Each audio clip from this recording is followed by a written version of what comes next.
सिंध सकाफत यौम सिंध समेत दुनिया भर में शान शौकत से मनाया गया। धाबेजी घारो ठट्टा में बड़े तादाद में लोगों ने सिंधी सकाफत के खूबसूरत रंग अजरक व टोपी को पहनकर कौमी गीतों के साथ रक्स किया। धाबेजी में निज़ाम जोकियों की सरबराही में एक बड़ी रैली निकाली गई जो तारीखी हैसियत रखने वाले कदीमी वसा बम्बोर तक गई, जहाँ कौमी गीतों पर रक्स करते हुए सिंध के कौमी शहदा को सुरख सलाम पेश किया गया।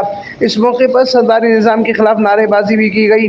टैलेंटेड प्रोमोटर ग्रुप के तलहा अजीज़ फारूकी, राजा महमूद और समाजी रहनुमा चौधरी मुबशर रजा ने धाबेजी प्रेस क्लब में सहाफ़ियों, मोअज़्ज़िनीन शहर जिनमें इंजीनियर मुज़फ़्फ़र बुलबोटो, फ़कीर नबी बख्श बलूच, दाऊद शाह खान, मकसूद अहमद जोकियो, ज़ुल्फ़िकार खासखेली, हसन खान, अब्दुल रज़ाक कलमती, अलमदीन रिंद, अब्दुल कादिर मौलवी, उमर नायो, एजाज बुलेदी, शबीर जोकियो, चौधरी अयूब आरई, फजल रब्बी खान, साहिब खान कलमती, सैयद जुल्फ़ी शाह, नवाज खासखेली, मुख्तियार मेमन, मुराद नायो, अब्दुल मालिक बलूच व दीगर समेत प्रेस क्लब के मेंबरान को अजरकें पहनाई।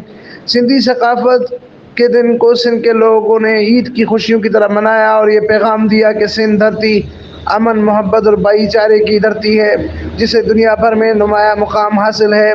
अमीन Farooqui, fire stone news network, Thatta से।